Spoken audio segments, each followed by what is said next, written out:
we have a huge opportunity with the past pandemic to regain, to reinvent, as I said, the public transit. We have a huge opportunity and the window is very tight.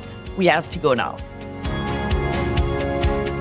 This is Transit Unplugged. I'm Paul Comfort. Good to be with you on another edition of the world's leading transit executive podcast, Transit Unplugged In Depth this week with Renée Amilcar, who is General Manager of OC Transpo in Ottawa and the incoming President of UITP. Renée, it's great to be with you. Thank you very much, Paul. My pleasure. Yeah, we are here recording live at the UITP Summit in Barcelona. How has the conference been for you so far? So far, so good. Absolutely, and it's crowded. The Barcelona is a nice city. It's awesome. Yes, and tomorrow you take office as the president. So tell me about that. I'm so proud to be the first woman being elected as the president of UITP after 140 years old. Wow. So it's amazing. It's incredible, and I'm very, very happy to be able to collaborate with my peers around the world. And I'm very excited that you're from North America. Aren't you the first North American president, too, of UITP? Indeed. Yes, so you're making a lot of history tomorrow when you take office. I know. Very exciting.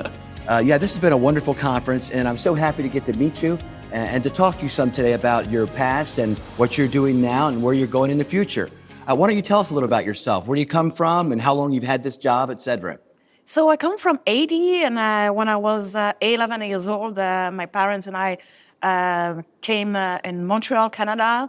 I did my studied there, and I'm an engineer from École Polytechnique de Montréal. I have a Master Business Administration from École Sherbrooke, Université de Sherbrooke. I started my career in aeronautic, but all of my main career is in public transit. Okay. So I first started with STM, Société Transport de Montréal, where I spent 19 years. And now, since 20 months, I have been working for OC Transpo, and I have an amazing team. I'm enjoying myself. I have a lot of good challenges, and it's very, very, very, it's nice. Yeah, it should be. That's awesome. So Ottawa is the capital city, right, of Canada? Yeah, exactly. Yeah, and so does that come with special things because you've got the capital there and the prime minister, and that's pretty exciting too. Oh yeah, a lot of security, a lot of people who can come and complain. We had those trucks, as you know. Oh, that's right. Exactly. Yeah. So, but it's a good experience to be able to work in Ottawa. Ottawa is so beautiful, and there are so many people, a lot of tourists as well. So it's very, very important to have this kind of vibe, you know, and I really appreciate that. So tell us some about your public transit system, buses, trains, all that. Kind of describe what you have there. Sure. So at OC Transpo in Ottawa, we have approximately 750 buses. There are diesel buses, but we're happy to transform our fleet. It will be electric buses soon. And we have a light rail as well, so and a huge transformation of the Ottawa. And we have parabuses for people with disabilities. That's wonderful. So you're moving from electric buses to extending. What is your O-train system? Is that your rail system? Yeah, exactly. So we have the Confederation line that we call the O-train. This is a 12.5 kilometers actually, but we are doing a huge expansion of the system, and in east, on west, and south as well. So in 2019, Ottawa's O-train network had 20.5 kilometers of rail. In the coming years, you'll be tripling the total length by adding 44 kilometers of rail with your Stage 2 project. Can you tell us more about the growth in your O-train network? So the Stage 2 light rail is a $4.7 billion project, and it's funded by the Government of Canada, the Province of Ontario, and the City of Ottawa. When complete, the Stage 2 will bring 77% of Ottawa residents with 5 kilometers of rail. So it's very huge, with 24,000 people per junction per hour during the peak hour. So we are very, very excited with that. So you've got, and you said you're moving to electric buses? Exactly. How is that going? So far, so good. Yeah. Seriously, so far, so good. We have the 4 pilots, and they perform very, very well. We're very happy for.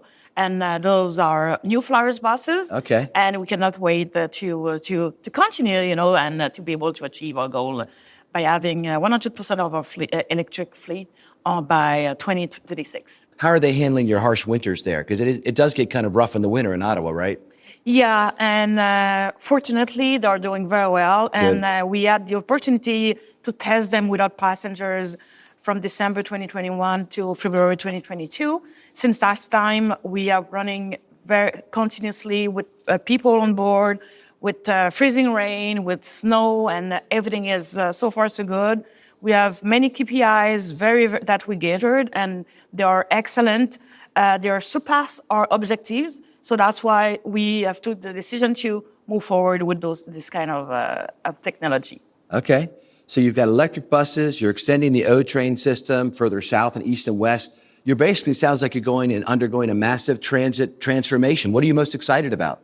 It's to be able to deliver good service to our customers. My raison d'être is that, and customers well deserve that. And with this huge transformation, I think it will achieve our goal.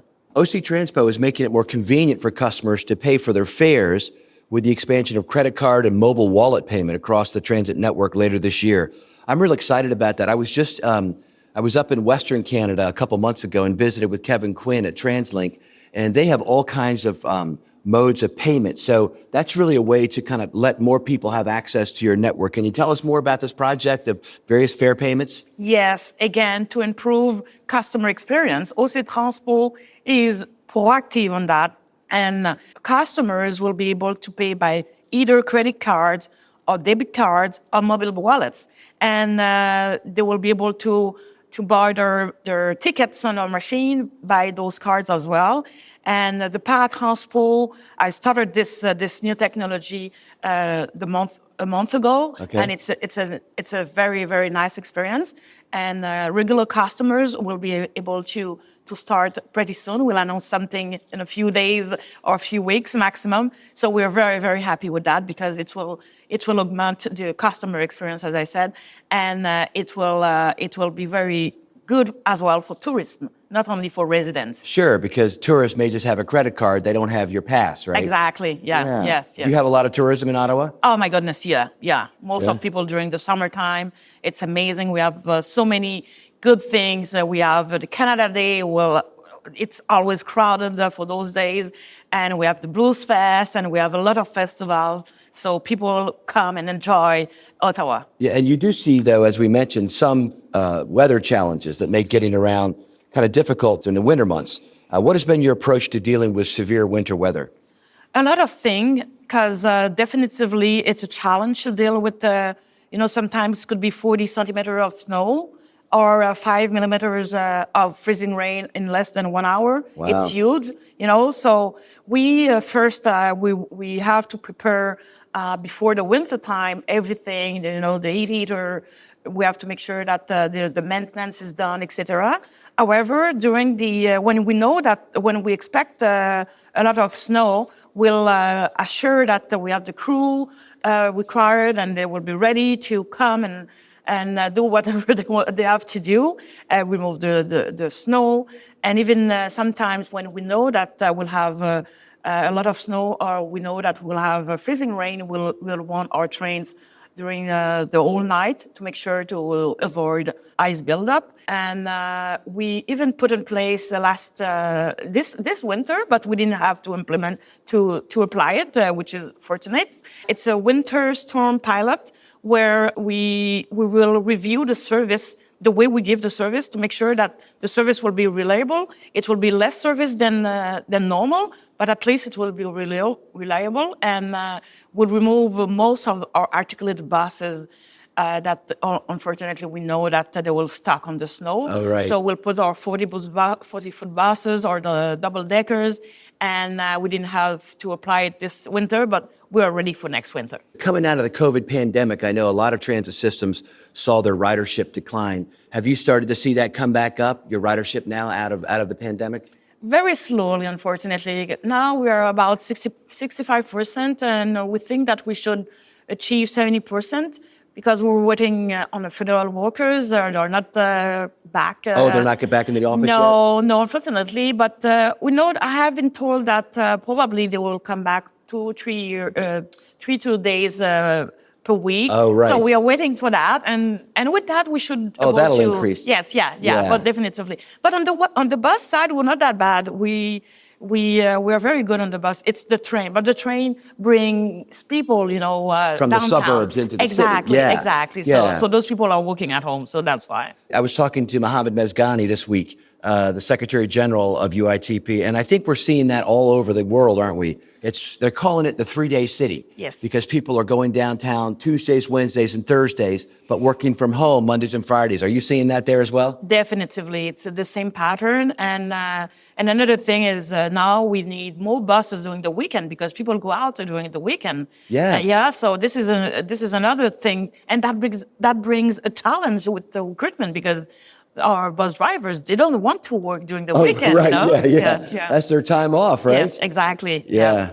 Are you working on any like new technologies like autonomous vehicles or any other kind of new technology there? So actually, one of the things that we are trying to put in place is the on-demand service because with the ridership, with the lower ridership, we want to continue to deliver service to our customers who are still with us.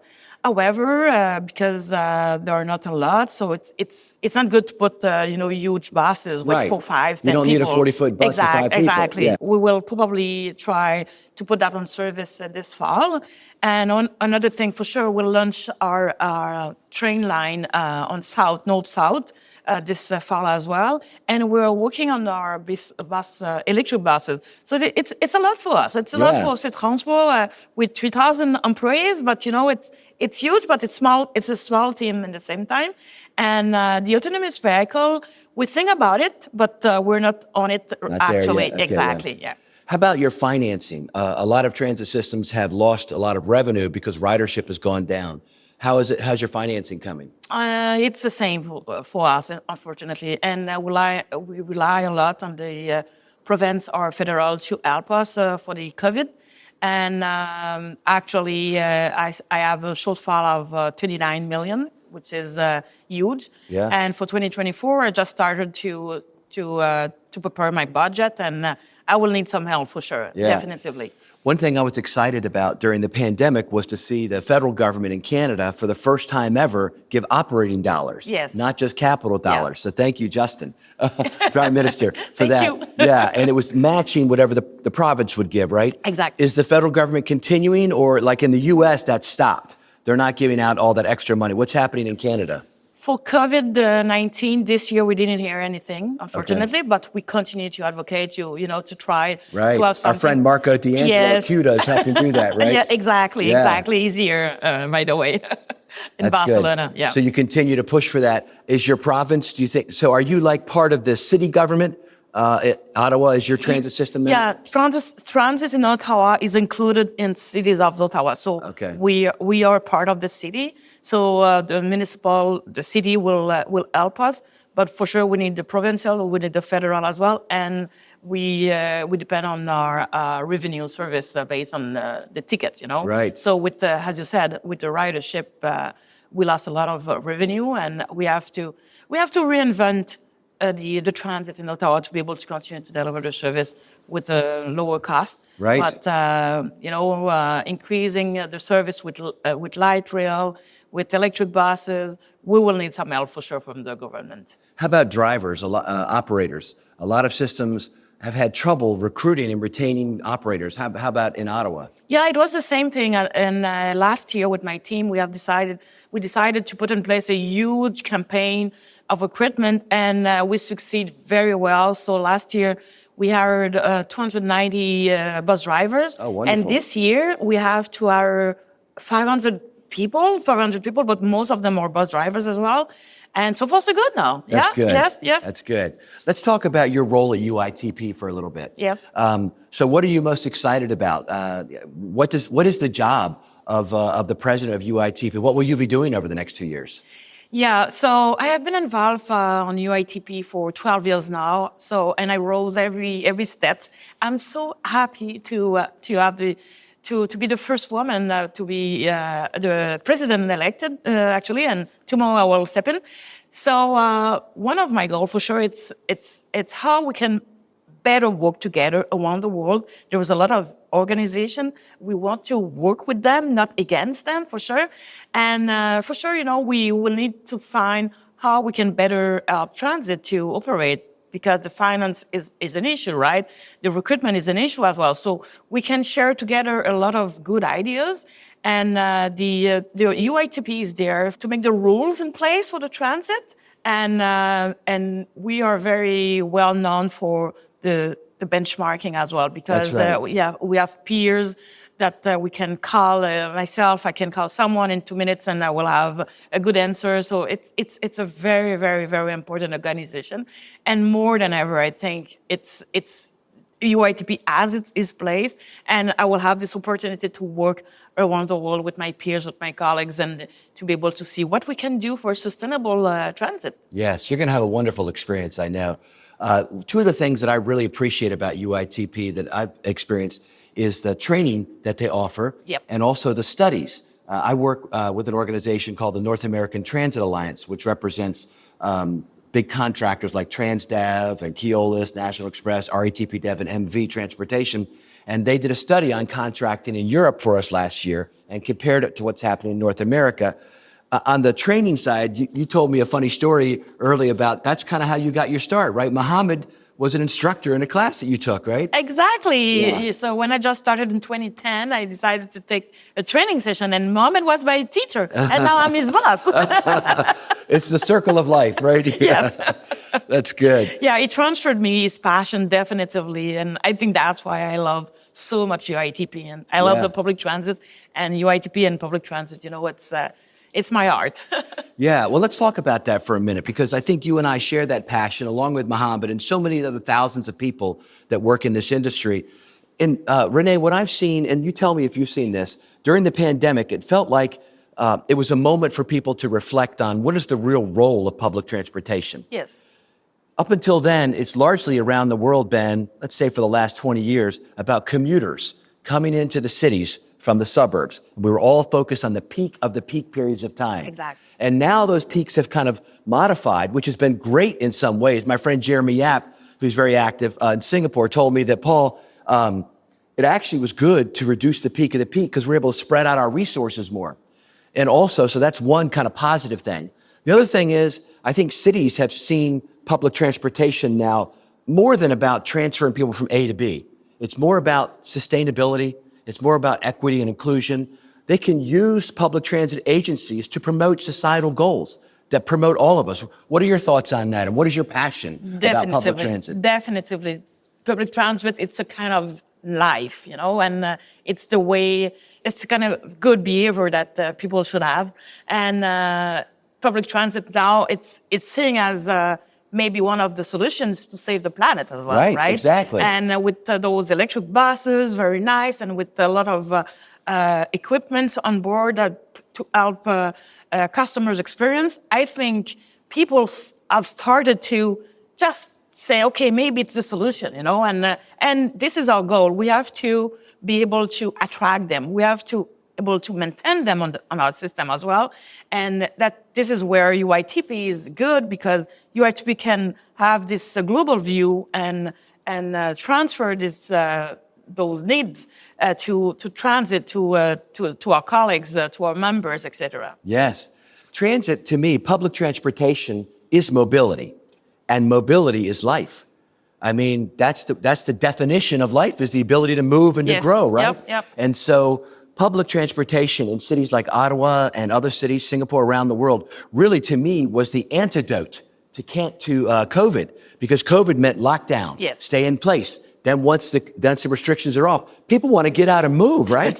That's probably why we have so many people riding on weekends and nights now. Yes. They want to get out and enjoy their life. Absolutely. And with people who are working at home, I think during the weekdays, during the weekends, they want to go out effectively to have some fun. So that's why, again, we have to reinvent public transit, because we have to adapt our offer to the new customers' behavior, Yes. And our capacity to adapt to that will be the key for transit, definitively. Yeah. So let's look into the future. I want to get into your mind. So as we look into the future of what will happen over the 2 years while you're president of UITP, what do you envision for public transportation across the world? Give me your vision. I would love if government could first invest, recurrently on public transit, definitively. Yes. More investment from the federal government. Yes, yeah. And not year by year. Let's have something that we can budget. We can have a goal together to bring something. And I hope less cars as well. And because buses, car sharing is okay now. It's not against us. It's a part of the mobility. Scooters, bicycle, etc., etc. I love scooters and bikes personally. I ride them all the time. Excellent. Yeah. So if we can, build a better MUP, multi-use pathway to make it attractive, I think it could be very, very great. So 2 years is it's close, right? So it will be tomorrow. However, we have a huge opportunity with the past pandemic to regain, to reinvent, as I said, the public transit. We have a huge opportunity, and the window is very tight. We have to go now. Yes, yeah, and I mean, you're really going to be the leader of public transit in the world in this role. So I'm excited about the passion you have and how you are going to be I think, a vocal proponent for all that we offer. Let's talk a little bit now more about your personal life. So tell me about your life, your family, what you do in Ottawa, your hobbies, those kind of things. Okay, so first, born in Haiti, living in Montreal, working in Ottawa, married a Frenchman. So I'm a kind of a diverse person. Yeah. And I represent the UITP very well there for that. There you go, yeah. Exactly. And I have my daughter, she's 21. She's studying at Concordia University on cell biology. Cell biology? Yeah. She's smart. She's a brain.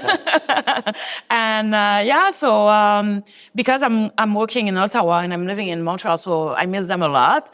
But I took that decision because it was a huge challenge when I received that call to come in Ottawa. And I spoke with my husband, with my daughter. So we have decided together that, okay, let's take the main house in Montreal where we're very well set. And so now I have an apartment in Ottawa, so I'm there during the weekday, and during the weekend I go at home sometimes. And sometimes it's my husband and my daughter who come visit you. Yeah, exactly. So it's very exciting. It's a nice experience, and I really enjoy myself. And I like take a walk downtown of Ottawa along the canal. It's very nice, and there is something in Ottawa that you don't have anywhere else.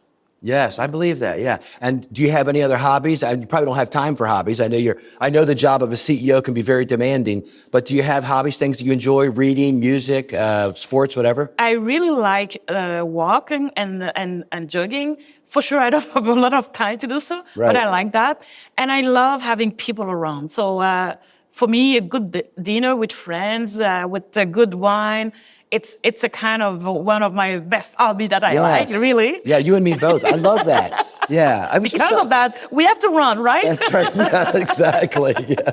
Got to work it off. Yeah, that's great. And lastly, let's talk about Barcelona and a little bit about this conference since we're near the end of it. What has been some of the highlights for you out of the big summit we had here? First, seeing this crowd, people here in Barcelona. Thousands and thousands. My goodness, it's huge. And people I didn't see anyone without a smile. And definitively, we have missed UITP and the summit. And now, here we go with beautiful Barcelona. It's a good way to restart. Yes. Yeah, I'm excited for Hamburg in a couple of years for the next one. It'll be great. This organization, what I've taken out of it, Renee, is I've been able to talk to a lot of the top executives. We've had some live events, et cetera. And I'm struck by the sense of optimism that our leaders have and the people that work in the industry.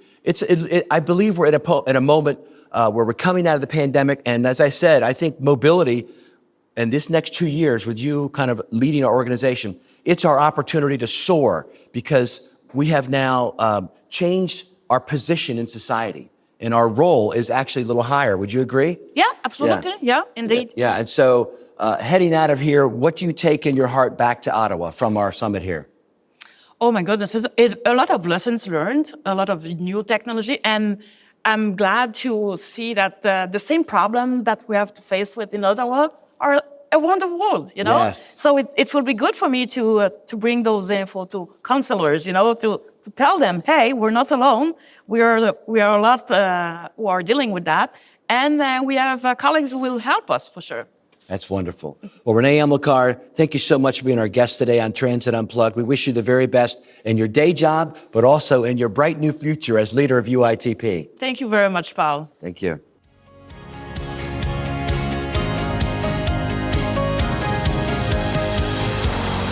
Hi, this is Mike Bismeyer, Transit and Kindness Advocate, and this is Mike's Minute, where we talk about mentorship, leadership, and kindness with the hopes it'll inspire you to pay it forward. It was great this week to hear Renée Amilcar, and congratulations again on her appointment as President of UITP. Again, reiterating the leadership in our country, our industry, and throughout North America. Many of our thought leaders and mentors parlay their skills and learnings well outside their agencies and organizations to a much wider and broader audience for the betterment of transit overall.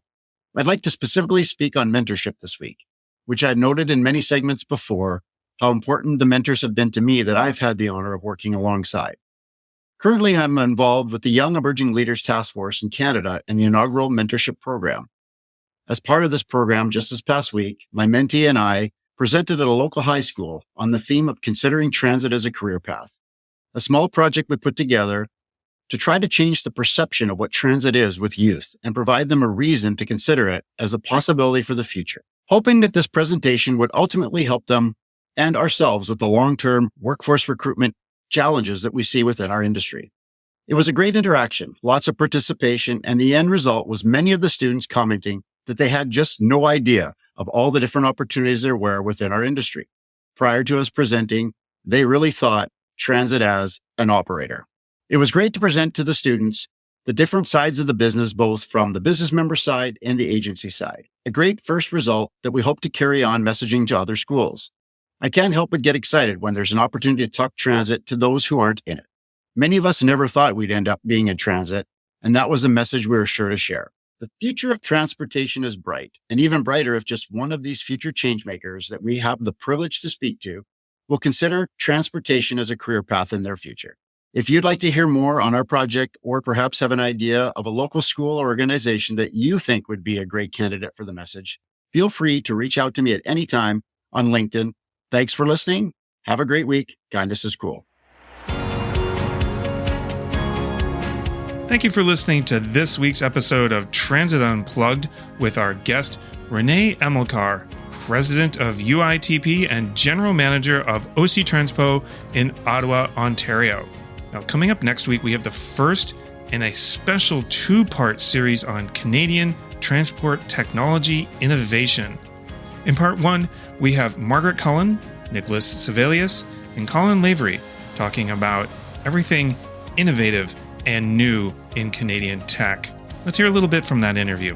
And then perhaps the most powerful, I will say, but easy to forget, is the customer's change of perception and the new business models that comes with that. So, I mean, car sharing and bike sharing and shared micromobility is one example of people are thinking a bit differently on how they stitch their, travel patterns together. And I think that kind of public perception that customers change, those changes are very important. If you have a question, comment, or would like to be a guest on the show, email us at info@transitunplugged.com. Transit Unplugged is brought to you by Modaxo. At Modaxo, we're passionate about moving the world's people. And at Transit Unplugged, we're passionate about telling those stories. So until next week, ride safe and ride happy.